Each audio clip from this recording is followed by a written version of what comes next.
찌개처럼 요만큼 부어 올랐더라고요. 그걸 볼 때마다 마음에 안 든다. 기도가 약간 불편해지면서 너무 아팠어요. 테스트 안 했으면 어쩔 뻔했어요. 안녕하세요 여러분, 소빈이에요. 오늘 제가 가져온 영상은 바로 시술 추천, 비추천 영상입니다. 제가 유튜브를 몇 년 동안 해오면서 메이크업 영상은 많이 올렸는데 시술을 다루는 영상을 한 번도 올려본 적이 없어요. 우리 공주들께서 정말 많은 DM과 댓글들 물어보시는 게 진짜 많더라고요. 이제는 좀 우리 사이가 많이 깊어졌잖아요.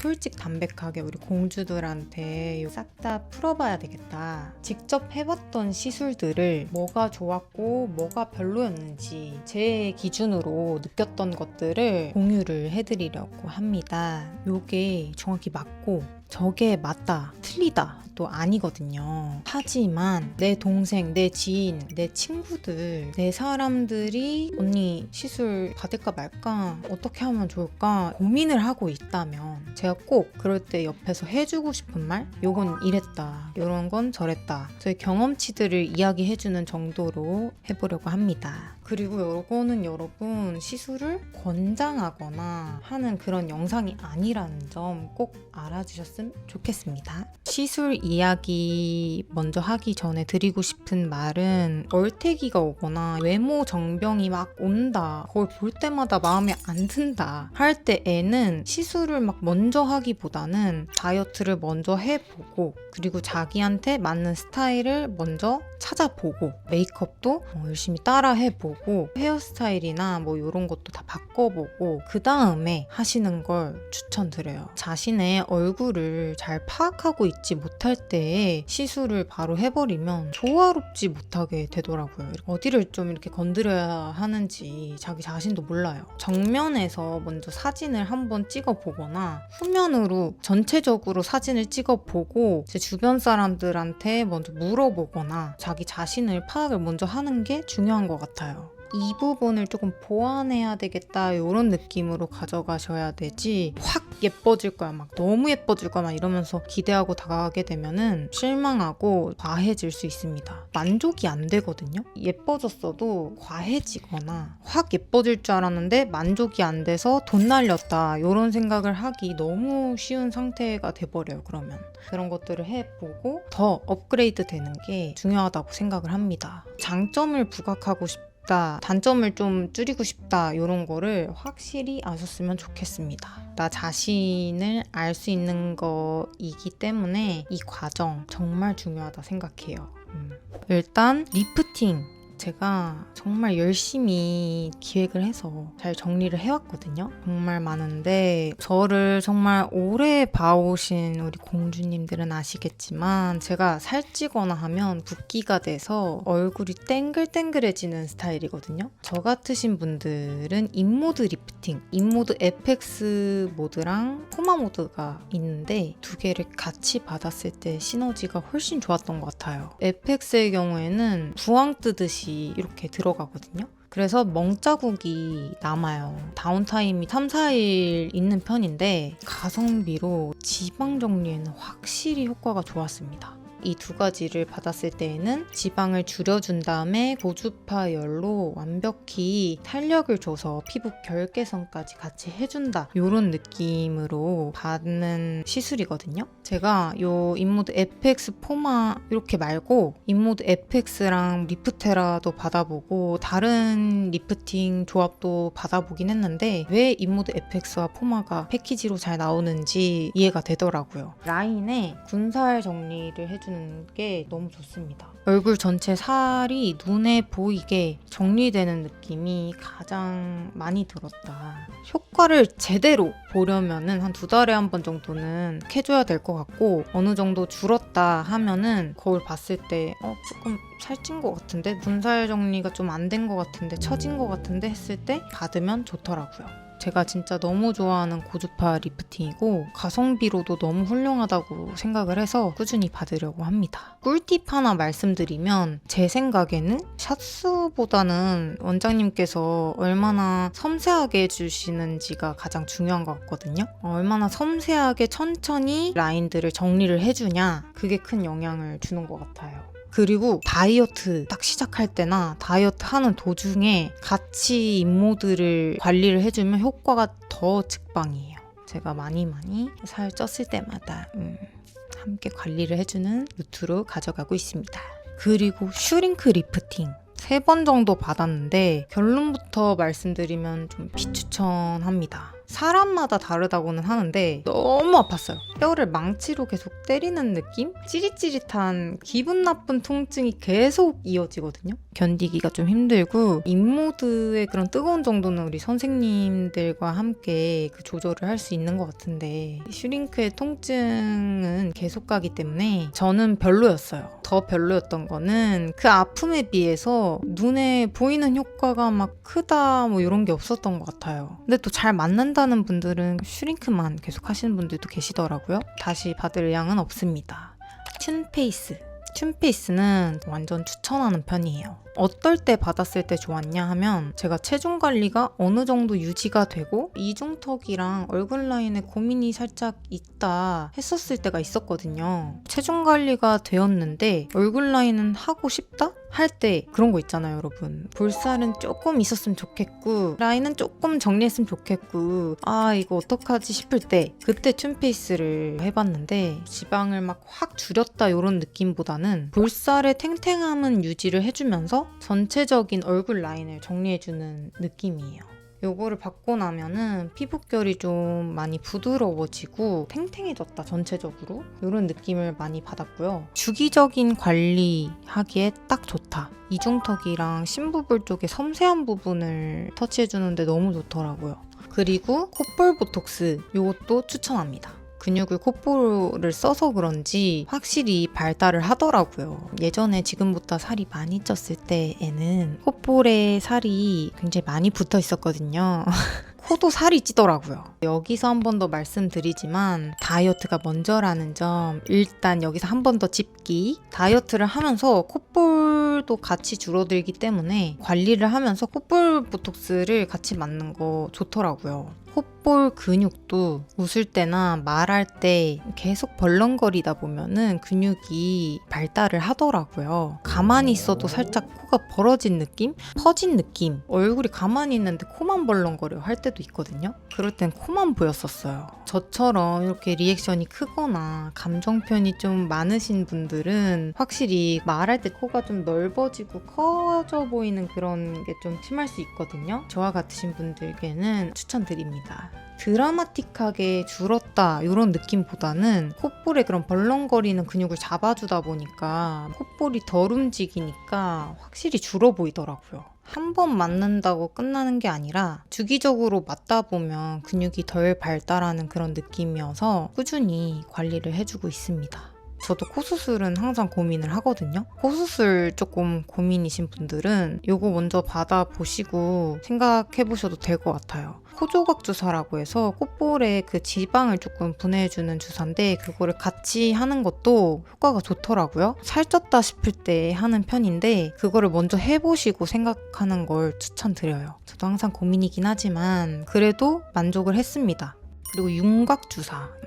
윤곽주사는 진짜 비추천입니다. 지방분해 주사인데요. 물론 가격이 저렴해서 한번 해보고 싶다 하시는 분들께는 별로 나쁘지 않을 것 같긴 한데 제 생각으로는 돈을 조금 더 모아가지고 다른 거를 해보는 게 어떨까. 효과가 오래가지 않았어요. 처음에 맞았을 때에도 드라마틱한 변화를 느끼진 못했는데 꾸준히 맞았을 때에도 살이 붙으면 금방 돌아오는 느낌이고 그래서 그런지 저는 효과를 별로 못 느꼈던 것 같습니다. 조금 더 돈 모아서 인모드로 관리를 하는 게 저는 조금 더 추천해요. 그리고 침샘 보톡스 저는 추천이었습니다. 저 같은 경우에는 리프팅도 해보고 다이어트도 해보고 다 해봤는데 뭔가 이중턱에 살짝 그 남는 느낌, 이중턱이 자꾸 생기는 그런 느낌이 들더라고요. 이렇게 옆에서 봤을 때. 특히 짠 음식이나 자극적인 음식을 자주 먹어줬을 때에는 리프팅을 해도 다이어트를 해도 이중턱 쪽이 많이 붓는 느낌이 들더라고요. 일반적인 지방 느낌이 아니라 만졌을 때나 침 삼킬 때 나오는 요 부풀어 오르는 요 근육이 좀 크게 잡히는 거예요. 이때 추천을 받아서 한번 했었는데 너무 만족스러워서 이게 근육이 자라서인 거구나라고 또 크게 느꼈던 특히 자극적인 음식이나 이런 거 먹었을 땐 그게 더 하더라고요. 최대한 안 먹어주는 게 좋긴 한데 안 먹어줄 수가 없잖아요. 치팅은 해야지. 스트레스다 하시는 분들은 비대해지기 전에 한번 맞아주시는 거. 이 부분은 너무 자주 맞기보다는 만졌을 때 부어있는 느낌이 강하거나 침 삼킬 때 너무 많이 튀어나온다 막. 그때 맞아주는 게 좋은 것 같아요.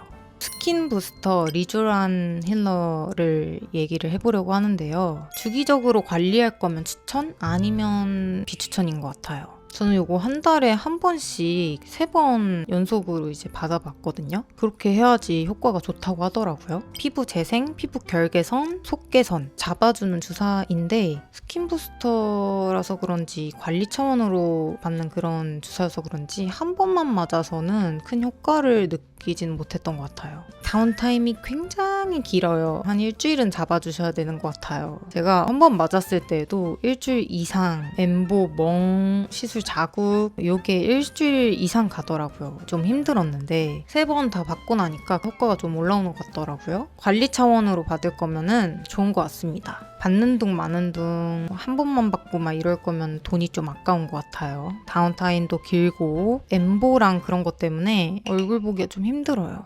자존감 하락의 시기가 일주일 정도 있어서 피부 관리 개념으로 가져가실 거면은 강추입니다. 확실히 광이 좀 올라오면서 생기가 있어지더라고요. 단주름에도 효과가 좀 있다 보니까 피부 결 개선 뭐 이런 게 다 되는 것 같습니다. 다만 여드름이 잘 나시는 분들은 주의가 필요할 것 같아요. 저도 좁쌀이나 그런 게 올라오는 예민한 민감성 피부거든요. 근데 이 주사를 얼굴 전체에다가 놓는 거다 보니까 주사 자국들이 잘못 아물면 좁쌀 여드름처럼 막 올라오더라고요. 그래서 한번 뒤집어졌던 때가 있었어요. 조금 고생을 했는데 여드름이 자주 나시는 분들은 피부가 완전 좋아질 것이다 라고 기대하고 맞는 것보다는 주사 자국 때문에 약간 뒤집힐 수도 있겠다라는 거를 감안하고 일주일 잘 회복한 후에는 괜찮아지는 내 자신, 그걸 좀 알고 받아주셨으면 좋겠어요. 이후에 회복을 잘하면은 피부 컨디션이 결과적으로 너무 좋았습니다. 필러 얘기를 해볼 건데요. 필러는 많이 추천하는 시술은 아니어서 보완 정도 살짝 하는 정도의 시술은 괜찮은데 잘못하면은 진짜 안 어울리는 시술이라고 생각을 해요. 과하게 필러가 들어가면은 그 과함이 살짝 익숙해져가지고 그 이후에는 더 과해지는 그런 경향이 있거든요. 저도 이마 필러를 했었는데 1cc만 넣으려고 하다가 2cc를 추천받아서 넣었었거든요. 1년 정도는 만족을 하면서 지냈는데 시간이 지나니까 문제가 생기더라고요. 제가 표정도 많고 이마 근육도 되게 많이 쓰는 편이어가지고 필러가 점점 모양이 변형되면서 빛 받으면 좀 울퉁불퉁해 보이거나 안에 함몰돼가지고 톡 튀어나온 거예요. 이마 중앙에. 그래가지고 2달 전쯤에 녹이는 시술을 받았습니다. 오히려 빼는 게 더 예쁘더라고요. 분명 이마 필러를 하면서 이마 보톡스 근육을 못 움직이게 하는 그것도 맞았었는데 제가 좀 표정이 자유자재인가 봐요. 필러의 모양이 나중에는 함몰이 돼가지고 거기에 더 넣으면 보완이 된다고는 하는데 그러기는 싫은 거예요. 인위적여질 것 같고. 그래가지고 저는 확 녹여버렸습니다. 근데 또 요게 넣는 건 쉬운데 빼는 게 어려운 시술이에요, 필러가. 제가 입술 필러 한번 맞고서 녹였을 때에도 고생을 많이 했는데 홍두깨처럼 요만큼 부어 올랐더라고요. 그때 제가 필러를 녹이는 히알라제라는 주사에 알러지가 있는 거를 몰랐었거든요. 다 홍두깨가 되나 보다 하면서 입술 필러를 녹였었는데 제가 이마에 녹일 때에도 있었던 거예요. 정말 다행히 선생님께서 테스트를 먼저 손목에다가 주사를 먼저 놔주시고 했는데 너무 부풀어 오르면서 간지럽고 기도가 약간 불편해지면서 목이 너무 아픈 거예요. 테스트 안 했으면 어쩔 뻔했어요. 바로 알러지 잡는 주사를 맞고 병원에서 끝까지 확인을 하고 집에 올 수 있었습니다. 무조건 테스트 필수라는 점. 그리고 필러는 넣는 것보다 녹이는 게 훨씬 아프다는 점. 처음부터 많이 고민하시고 넣는 걸 추천드려요. 그리고 필러를 많이 넣으면은 얼굴 비율도 되게 이상해질 수도 있어요. 비율을 너무 달라 보이게 할 수 있는 시술이다 보니까 자기 스타일, 얼굴형에 맞는 기준으로 용량을 조절해서 맞으시는 게 좋지 않을까 저는 생각이 듭니다. 그래서 이마 필러는 개인적으로 너무 비추. 마지막으로 병원을 고르는 꿀팁을 가지고 왔거든요. 간단하게 말씀드리면 저 같은 경우에는 공장형 병원도 많이 가봤고 아닌 병원도 많이 가봤어요. 그래서 제가 느낀 거는 자신의 원하는 니즈가 확고하고 명확하면은 공장형을 가던 아닌 곳을 가던 상관이 없는 것 같아요. 당연히 공장형이 아닌 곳이 더 좋죠. 하지만 바빠서 집 앞에 갈 수도 있고 여건이 안 돼서 저렴한 곳 가고 싶고 또 괜찮은 것 같고 그런 데 있잖아요. 그럴 때 저 같은 경우에는 예전에 공장형 병원에서도 저는 항상 제가 원하는 부분을 실장님께도 말씀드리고 의사 선생님께 직접적으로 원하는 부분을 말씀드리는 편이에요. 예를 들어 이 부분이 고민이고 이 부분이 보완됐으면 좋겠다. 확실하게 얘기하는 편이에요. 이거를 말 안 하고 실장님께서 말씀해 주셨겠거니 하면서 넘어가면은 의사 선생님들도 그 느낌을 캐치를 잘 못하시더라고요. 예민한 고객일지라도 말해야 될 건 해야 한다. 그게 맞는 것 같아요. 그래야지 그 이후에 의사 선생님들도 어느 정도 대화를 했을 때 딱 명확히 캐치를 하실 수 있어서 잘 해주시더라고요, 대부분은. 그래서 오늘 이렇게 제가 해봤던 시술들 기준으로 추천, 비추천 말씀드렸는데요. 사실 시술이라는 게 정답이 있는 게 아닌 것 같아요. 사람마다 느끼는 게 또 다르고 얼굴도 다르고 추구미도 다르고 오늘 제가 말씀드린 것도 이런 케이스가 있다 정도로 가볍게 봐주셨으면 좋겠습니다. 지금은 이렇게 생각을 해도 나중에는 또 추천, 비추천이 또 달라질 수도 있고 그때 상황에 따라 달라질 수 있는 게 추구하는 느낌이 달라지니까 이 부분도 같이 참고해 주셨으면 좋겠습니다. 그리고 오늘 말이 너무 길어져서 담지를 못했는데 홈케어나 더 디테일하게 예뻐지는 방법이라든지 이런 건 시리즈별로 제가 가지고 와볼게요. 우리 공주들과 함께 365일 예뻐지는 컨텐츠 많이 만들어 보도록 하겠습니다. 평생 관리를 해야 하는 것 같아요. 숙제야 숙제. 예뻐지는 방법들이나 메이크업부터 스타일링까지 전체적인 관리, 자기 관리 방법 제가 직접 해보고 쌓은 경험들이나 소소하지만 도움이 될 만한 이야기들을 여러분들과 많이 공유하는 시간을 가져보도록 하겠습니다. 우리 같이 예뻐져요, 여러분. 오늘도 봐주셔서 너무너무 감사드립니다, 여러분.